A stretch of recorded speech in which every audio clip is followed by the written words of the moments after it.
Hey everybody, Keith Hafner here. I want to talk just a minute about reading the Bible. You should be reading every day, and I hope you're reading at least one chapter every day. And I encourage you too to be, especially if you've been a believer for a while, to be reading both the Old Testament and the New. You know, if you're a brand new believer, I'd say read Matthew, Mark, Luke, and John, and read the Psalms and the Proverbs. But if you've kind of gone through all that and you're sort of moving into that intermediate phase in your discipleship, I encourage you to spend more time in the Old Testament. And really, as you read both the Old Testament and the New Testament, and you start to see how they are connected together, and how the Old Testament reveals the things of the New Testament.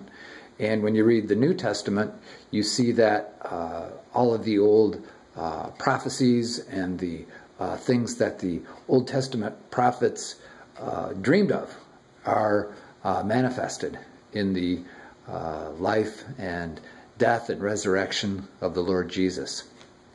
One of the things you should do at some point in your life is to read the whole Bible, and I hope you do it more than once.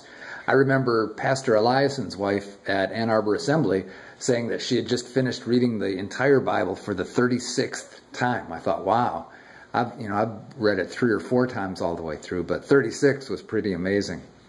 There are things that you can get that lead you through reading the Bible in 1 year. And, you know, if you have a lot of time to read, you might be able to do that. But I kind of think of it as more of a 2-year process. And I do encourage you to put that into your plans, to read start to finish, Genesis to the book of Revelation, and realize that it might take you a couple years to do so, but it's very, very enriching, very rewarding, and it's something that every believer should do.